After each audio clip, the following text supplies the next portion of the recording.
Es por eso que les pedimos que en caso de emergencia, fenómeno natural o situación de riesgo, conservemos la calma y desalojemos el recinto sin correr, gritar o empujar, utilizando las escaleras hasta llegar a la zona de seguridad. Buenas tardes a todos y a todas. El Senado de la República y la Facultad de Derecho de la Universidad de Anáhuac, México Sur, a través del Centro Anáhuac Sur en Derechos Humanos, les dan la más cordial bienvenida a la presentación del libro 200 años de los sentimientos de la nación, valoración y vigencia.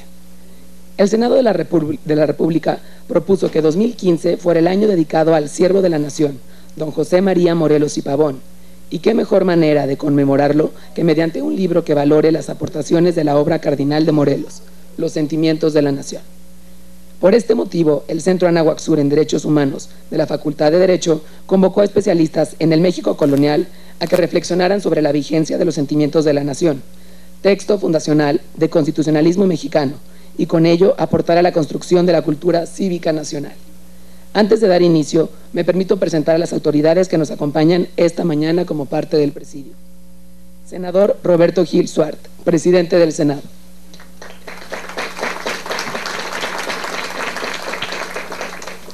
Actuario Abraham Cárdenas, rector de la Universidad de Anáhuac, México Sur.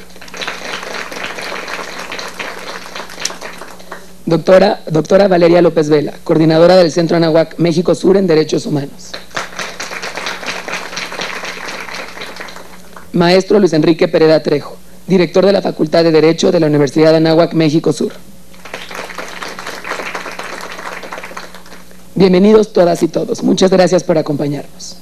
A continuación, cedemos la palabra al senador Roberto Gil, presidente del Senado de la República.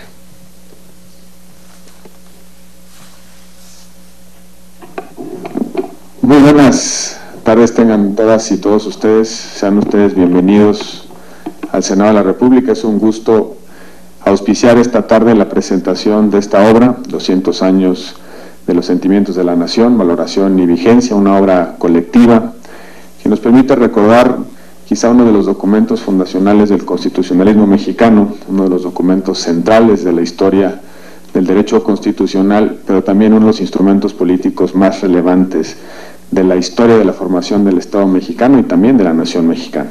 Saludo con aprecio al señor rector de la Universidad Anáhuac del Sur, al director de la Facultad de Derecho, a todas y todos ustedes por estar esta tarde en el Senado de la República.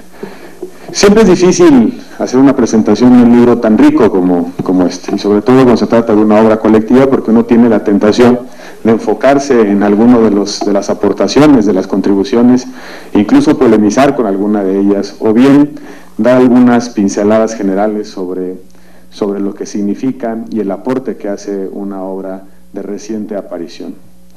Y lo que uno nunca debe hacer cuando se trata de la presentación de un libro es ni ser muy exhaustivo en su contenido, ni tampoco inhibir a que lo compren y lo lean. En consecuencia, uno no debe cometer la injusticia de malinformar sobre su contenido y mucho menos desalentar a que sea motivo de revisión por quienes escuchan la presentación del libro. Yo he optado, no en esta ocasión, sino en muchas otras, he optado por resaltar algunas ideas que motivan, que se sugieren a partir de la revisión de un texto de la enorme valía académica que tiene el que hoy presentamos. Primero debo felicitar a la Universidad de Anáhuac del Sur por esta iniciativa, por haberse decidido en auspiciar, en alentar esta obra colectiva, y también celebro el enorme sentido de oportunidad de su aparición. Estamos a unos meses de iniciar el año previo a la conmemoración del centenario de nuestra Constitución. El próximo mes de febrero estaremos a un año el 5 de febrero de 2017, fecha en la cual celebraremos nuestro centenario, y yo diría que con buen tino se está abriendo la discusión constitucional sobre lo que significa nuestra Constitución vigente después de importantes reformas que prácticamente la han transformado toda, pero que al final de cuentas seguimos conmemorando el inicio de nuestra vida constitucional a partir de ese texto, y también de que se abre el debate constitucional en nuestro país. Y creo que este libro colectivo, esta obra colectiva, ya sugiere, ya incorpora elementos a la discusión en la víspera del centenario de nuestra Constitución. Y quiero hacer referencia a dos ideas que están en el centro del pensamiento de la filosofía constitucional y del pensamiento político de José María Morelos y Pavón, y que están reflejados en los sentimientos de la nación y que son abordados profusamente por quienes contribuyen a esta obra. En primer lugar, la idea de soberanía. En segundo lugar, la visión que tenía Morelos de la relación entre Iglesia y Estado. Me refiero a lo primero. La construcción del pensamiento constitucional de José María Morelos Pavón está centrada fundamentalmente en una idea de soberanía rígida o estricta. Es decir, la nación se da a sí mismo, el documento que lo conforma, se organiza con la enorme influencia que tuvieron los contractualistas en Morelos y Pavón. La sociedad decide asociarse, darse reglas, fundarse, constituirse y definir los marcos de actuación del Estado frente a los particulares y las defensas de los particulares frente al Estado. Pero en la visión de José María Morelos y Pavón, el Estado era una suerte de círculo cerrado. En efecto, el Estado era autorreferente. El principio de soberanía implicaba que no habría ningún elemento externo que afectara la conformación y expresión de la voluntad popular. La primera pregunta que nos tenemos que hacer a 100 años de nuestra Constitución vigente y a 200 años, un poco más de 200 años de los sentimientos de la nación, es si esa idea francesa de la soberanía sigue vigente cuando han pasado dos cosas centrales en el devenir de la historia desde entonces.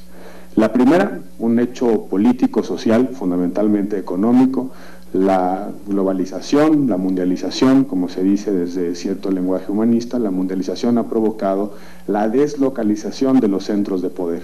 Antes, fundamentalmente en el siglo XIX y XX, el Estado era el centro de no solamente las reflexiones académicas, políticas, filosóficas, sino también era el centro de la política, era el sujeto de las relaciones internacionales, era el sujeto de los procesos económicos, era el sujeto de los procesos políticos. El ciudadano se definía frente al Estado y el Estado se definía frente al ciudadano. Pero de pronto la mundialización alteró notablemente las relaciones sociales y el Estado perdió protagonismo hacia arriba y hacia abajo.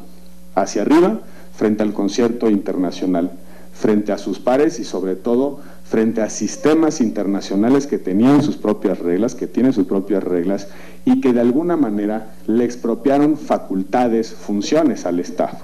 Aparece un orden supraestatal que tiene vinculación, carácter vinculante frente al Estado-Nación, que de alguna manera reequilibra los centros de poder y transfiere funciones estatales hacia las dinámicas internacionales. Y al mismo tiempo el Estado se debilita hacia abajo frente a sus ciudadanos. Deja de ser el Estado el centro de la política y el centro de la política se convierte a final de cuentas el individuo. Y el individuo empieza a ser rodeado de un conjunto de derechos que puede oponer frente al Estado y que incluso puede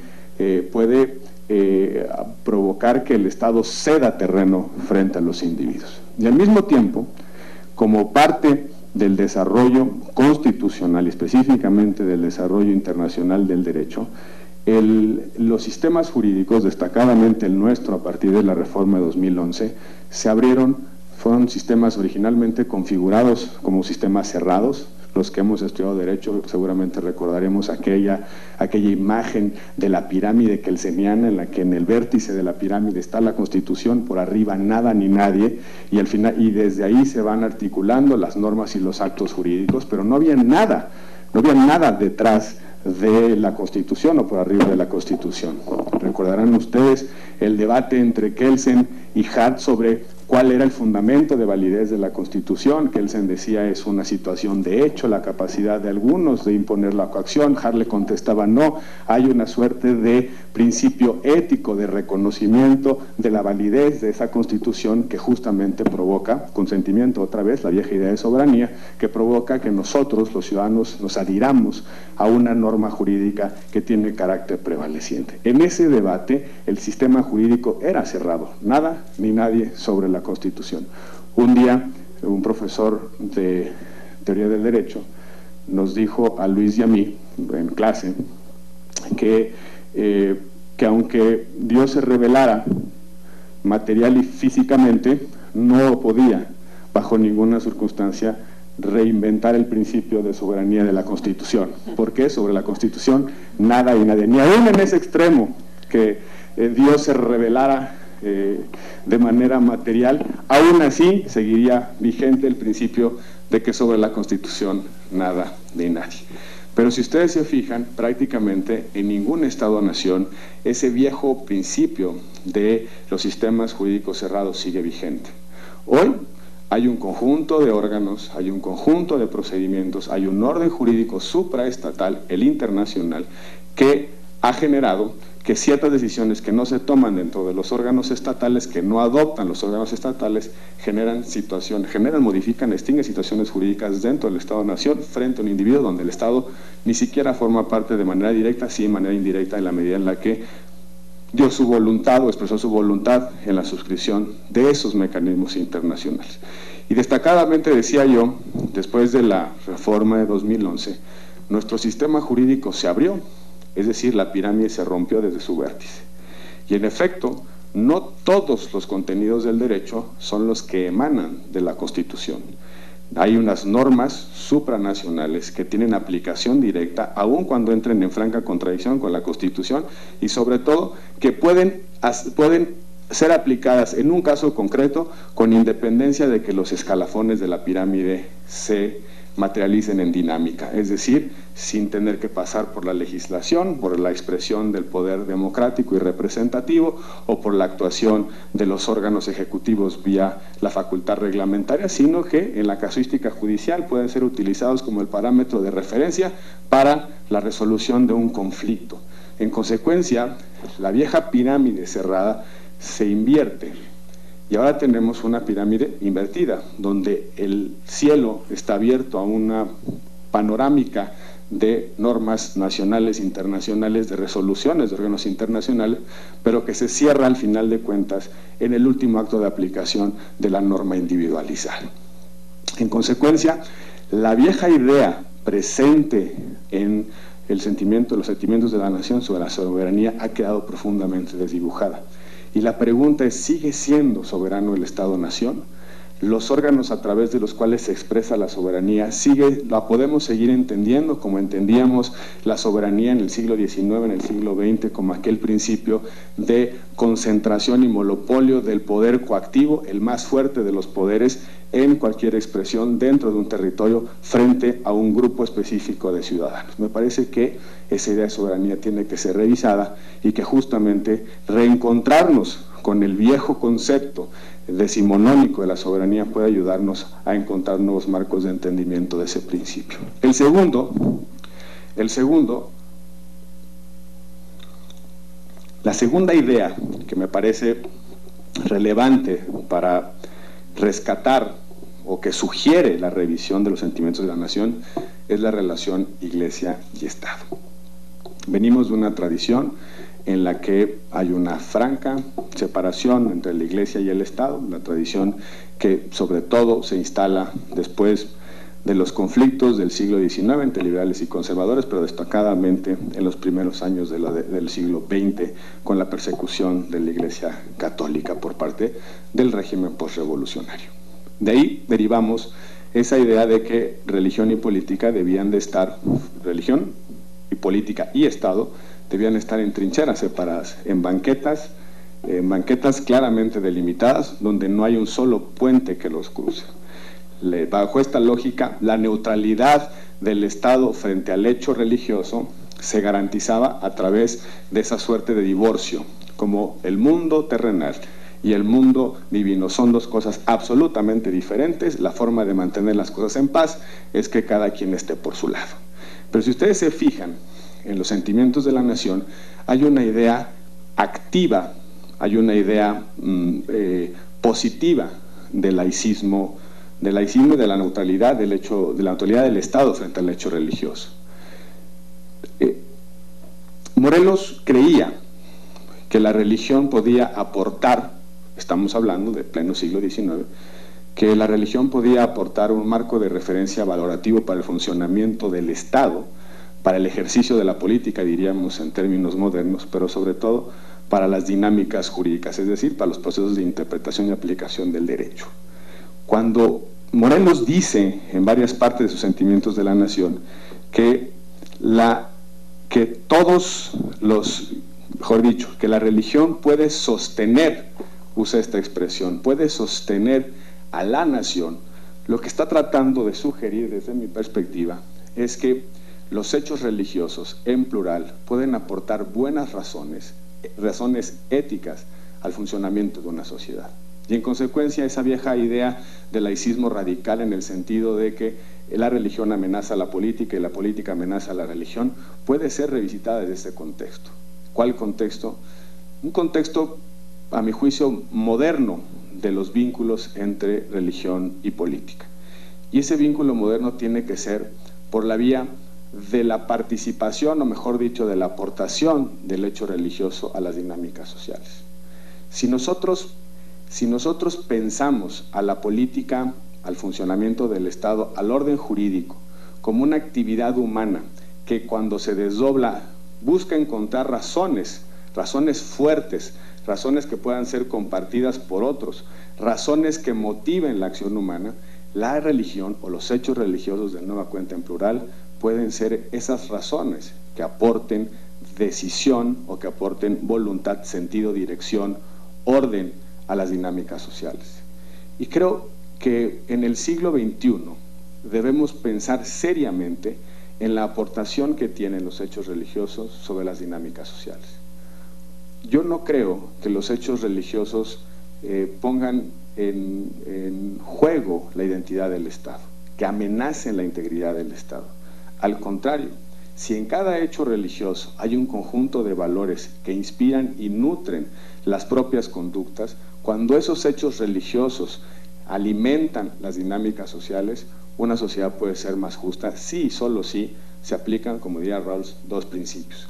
Uno, el principio de la tolerancia, el tolerar las diferentes visiones del mundo, de la realidad, de la historia del ser humano, y al mismo tiempo, si logramos hacer que los valores en los que cada uno cree, esos valores autorreferentes, como diría Rawls, se conviertan en valores intersubjetivos a partir de la deliberación, es decir, a partir del ejercicio de la razón, en la cual convierto mis convicciones y mis preferencias en una suerte de argumento que pueda ser aceptado por el otro, aunque el otro piense absolutamente diferente a mí. Y lo mismo que está en la lógica de la razonabilidad, del debate y de la liberación social, está justamente en la dinámica de funcionamiento de los hechos religiosos. En la medida en la que los hechos religiosos puedan recrearse libremente en la sociedad, pueden convertirse en buenas razones para que una dinámica social sea cada vez más justa. Y creo que en esa idea de la contribución y de las relaciones de los hechos religiosos, de los hechos valorativos con respecto al Estado y a la política, hay un campo enorme de especulación académica, científica, de especulación política, de diálogo político, y creo que por esa razón vale la pena regresar a José María Morelos y Pavón, obviamente traduciendo lo que hace más de 200 años dijo en función de los fenómenos actuales. Concluyo diciendo, amigas y amigos, que es inevitable que en los próximos meses nuestro debate sea una constitución nueva o reformar la Constitución. Y qué bueno que regresemos a nuestros textos constitucionales originales precisamente para no perder la brújula de ese debate. La vigencia de una Constitución no solamente se da en función de sus textos, en función de sus contenidos, en función de la narrativa, en función de la funcionalidad que cada palabra pueda tener para ordenar una determinada realidad. La vigencia de la Constitución tiene que ver con el sentido de vinculación, el patriotismo constitucional que una sociedad tenga sobre esos contenidos. En la medida en la que una Constitución sea observada, respetada, garantizada en su cumplimiento, pero sobre todo que cada ciudadano encuentre en la Constitución buenas razones para mantener una dinámica institucional y sobre todo para ajustar su conducta a sus prescripciones, en esa medida una Constitución sigue siendo vigente. Me parece que el debate sobre una nueva constitución o la reforma a la actual es un debate que debe estar superado, Nuestro debate, el debate del siglo XXI, es de qué manera convertimos miles de contenidos constitucionales en realidades concretas para cada uno de los ciudadanos. ¿En qué medida hacemos de nuestra Constitución una realidad viva, el documento orientador de nuestra convivencia, el documento orientador de nuestro destino, el documento orientador del funcionamiento de nuestras instituciones y de la acción particular de cada individuo? Que la recuperación de los textos constitucionales originales, que la recuperación de los 200 años de los sentimientos de la nación y sobre todo esta obra colectiva nos sirva para refrendar nuestro patriotismo constitucional, pero sobre todo para que todos trabajemos intensamente porque cada uno de los derechos consagrados en esa Constitución sean realidades vivas, tangibles y sobre todo sensibles a los sentidos de cada ciudadano de nuestro país. Por su atención, muchas gracias.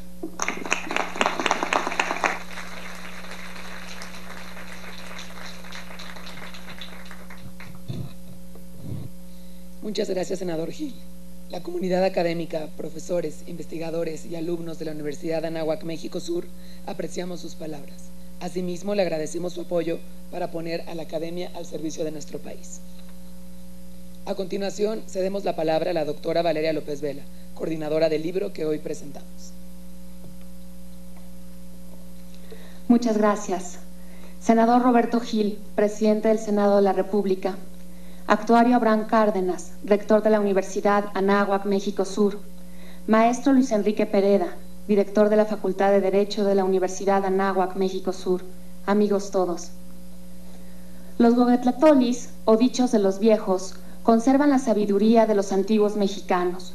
Son textos que se han conservado gracias al esfuerzo de Fray Andrés de Olmos y de Fray Bernardino de Sahagún. Una idea recurrente a lo largo de los gobetlatolis es la que sostiene que para encontrar la verdad hay que buscarla siempre en las raíces.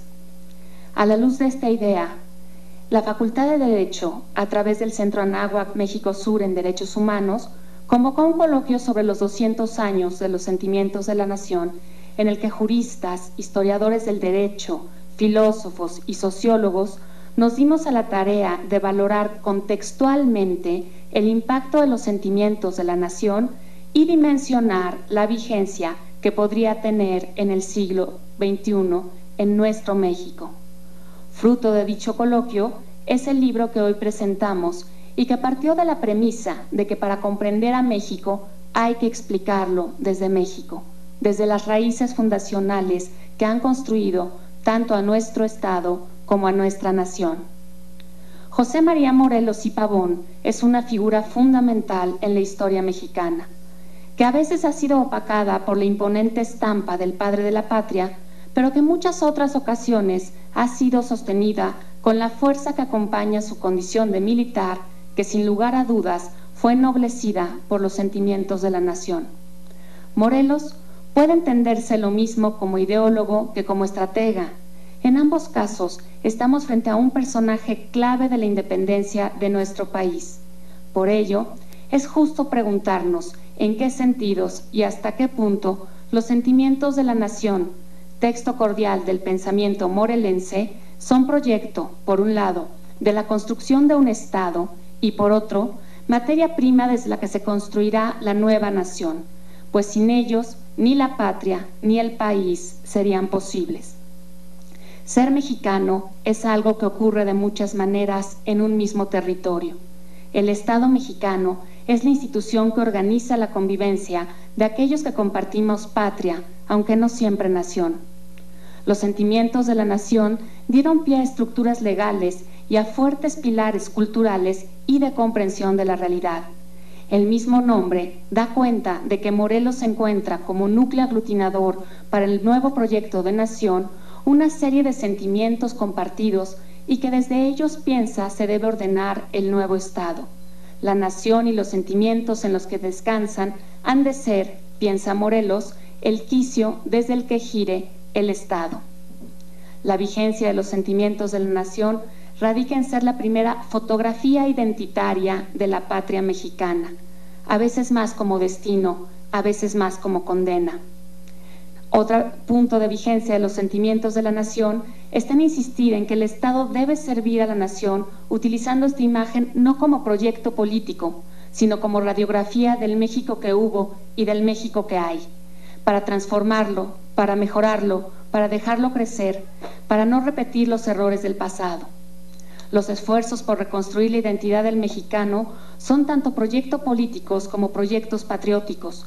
Confundirlos le hace un flaco favor a nuestro futuro, pero separarlos es buscar el reflejo en el espejo equivocado.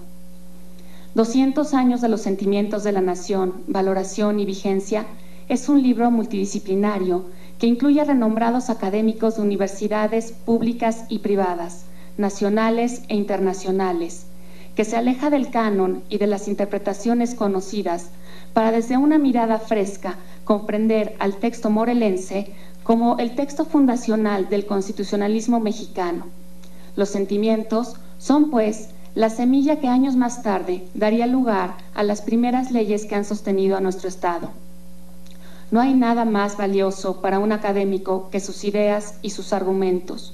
Por eso, debo agradecer a los autores Emilio Albesa, María Luisa Aspe, Rodrigo Moreno, Luis Patiño Palafox y Virginia Aspe Armela por entregarnos sus reflexiones y permitirnos hilvanarlas alrededor del libro que hoy presentamos. Agradezco su generosidad y su confianza con el Centro Anáhuac Sur en Derechos Humanos al compartirnos su pluma y su forma de comprender a México. Nuevamente, muchas gracias al actuario Abraham Cárdenas, al maestro Luis Pereda Trejo y al doctor José Rodrigo Pozón por la confianza, por el apoyo constante con el Centro Anáhuac Sur en Derechos Humanos, pero sobre todo, por creer que de mis audaces iniciativas y firmes convicciones se pueden desprender argumentos que construyan una mejor sociedad. Finalmente, quiero agradecer al senador Roberto Gil por abrirnos las puertas del Senado y ayudarnos a que el trabajo que hacemos en la academia dentro de la Universidad Anáhuac México Sur contribuya a la cultura nacional. Espero que el libro que hoy presentamos sea muy leído, muy discutido y que dé pie a nuevos esfuerzos. No olvidemos que la verdad está siempre en las raíces. Muchas gracias.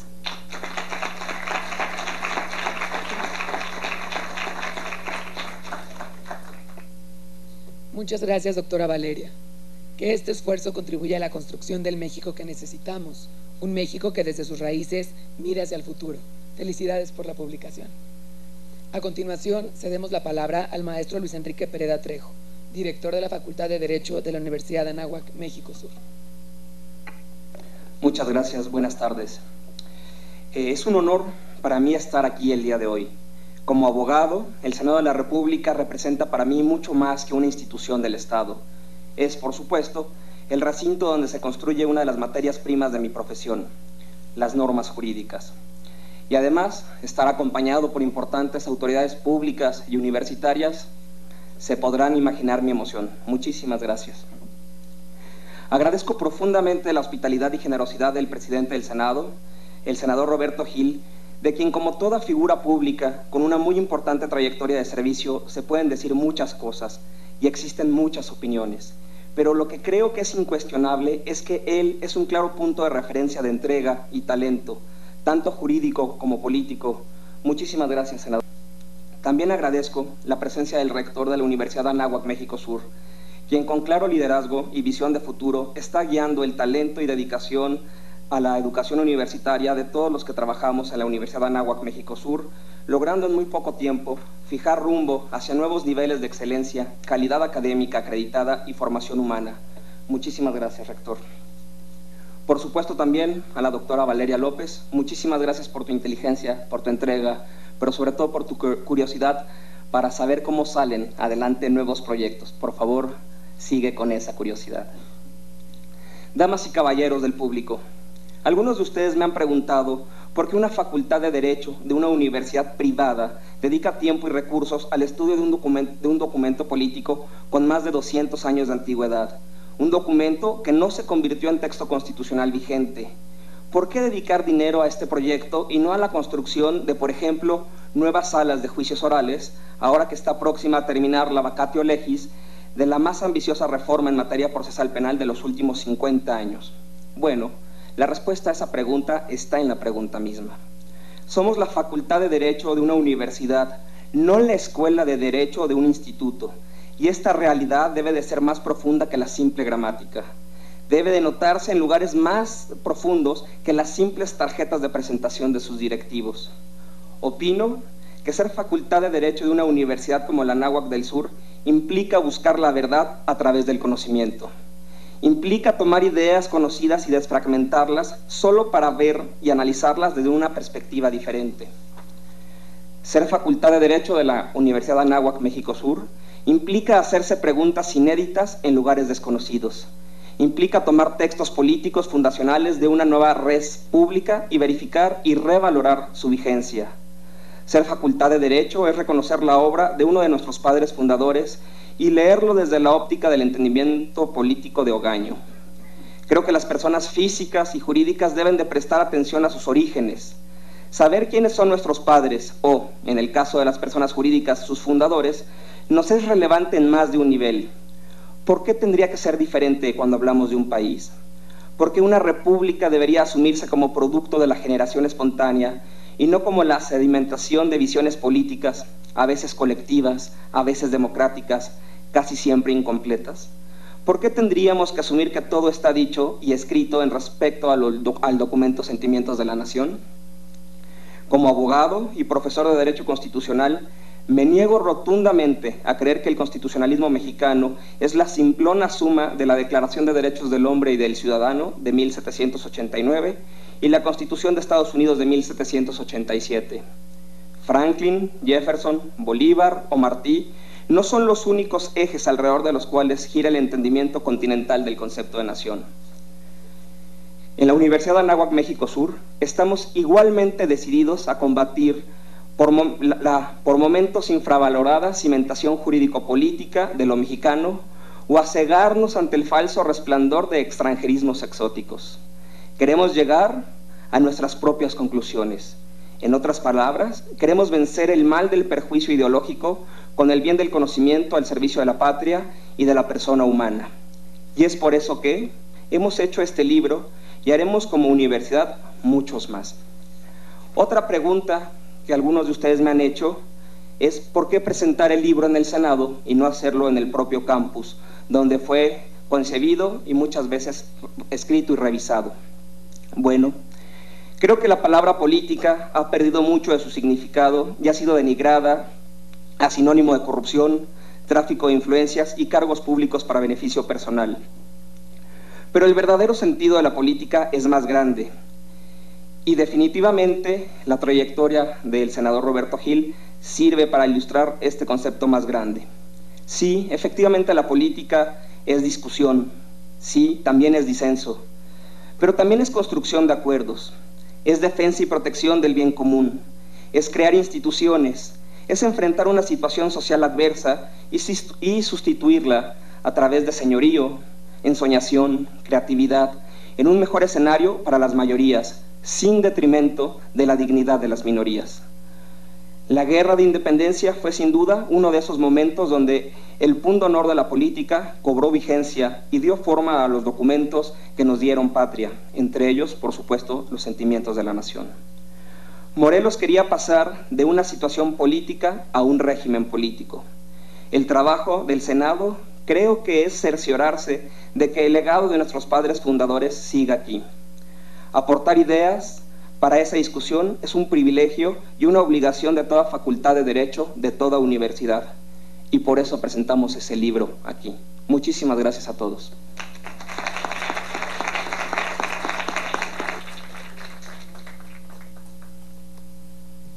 Muchas gracias, maestro Pereda. Bajo su liderazgo hemos visto crecer las publicaciones de la Facultad de Derecho de la Universidad de Anáhuac México Sur. Enhorabuena. Antes de continuar, agradecemos la presencia de la senadora Blanca María del Socorro Alcalá Ruiz, presidenta de la Comisión de Cultura. Gracias por acompañarnos.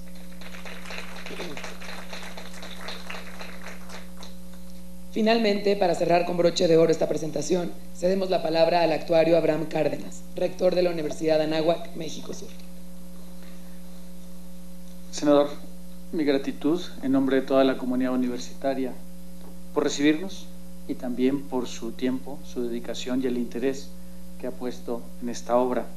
Saludo especialmente a la doctora Valeria López Vela, investigadora del Sistema Nacional de Investigación, que nos honra con su presencia y su trabajo dentro de la comunidad universitaria. Por supuesto, senadora Blanca María, te agradezco mucho su atención, su presencia y acompañarnos en este especial evento, como es la presentación de un libro. Y al director de nuestra escuela, de nuestra facultad de Derecho, el maestro Luis Enrique Pereda, le agradezco su empuje y el liderazgo también académico dentro de nuestra escuela. Tuve la oportunidad de saludar al doctor Emilio Martínez Alvesa, de escuchar también la ponencia y una serie de ponencias que dieron origen a este estupendo documento. Y una de las reflexiones que hacíamos parte de la línea donde él apunta la relevancia de los sentimientos de la nación. Dice, cito: lo importante del documento de los sentimientos de la nación es que es la formulación del primer ideal de la independencia republicana en el cual se consolida el pensamiento político insurgente. Y tomo de aquí una idea muy simple, que es una de las dos ideas que quiero transmitirles.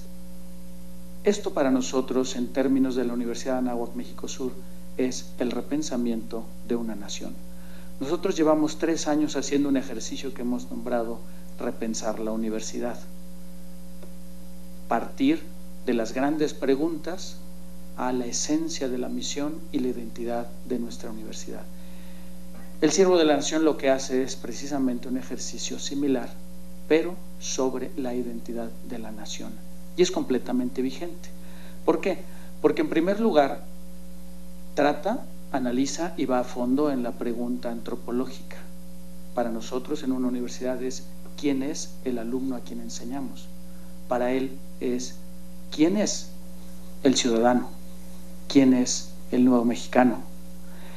La pregunta nociológica sobre la verdad es sobre la verdad de la nación mexicana, la existencia misma en sus raíces, y para nosotros como universitarios es si enseñamos y si buscamos la verdad. Y por supuesto en el entorno está la pregunta política que consolidará ese pensamiento político insurgente y que dará luz a nuestra nación. Esta fotografía, esta primera fotografía para nosotros como universitarios es la raíz de un ejercicio constante, tan vigente y tan nuevo, tan sólido como la tradición, pero tan nuevo como lo más innovador que tenemos en lo último de nuestros días. La segunda idea, que es muy simple, es una felicitación. Toda publicación de un libro proviene de un ejercicio profundo e intelectual de llevar a las fronteras del conocimiento de nuestros investigadores y ponentes, pero también de un trabajo profundo y delicado. Y esa es la invitación de este libro, de este documento. En primer lugar, a adentrarse en él, a conocer el contexto histórico, las opiniones y el contexto en que podemos analizar ahora este documento a sus 200 años con esa pertinencia tan valiosa, pero también a releer la vida y obra de José María Morelos y Pavón. Creo que conociéndolo, leyendo el documento y volviendo a los textos originales, encontraremos luz nueva, que es esencialmente un repensamiento sobre el pensamiento de Morelos. Muchas gracias a todos ustedes por su presencia y espero que disfruten esta obra. Gracias, señor.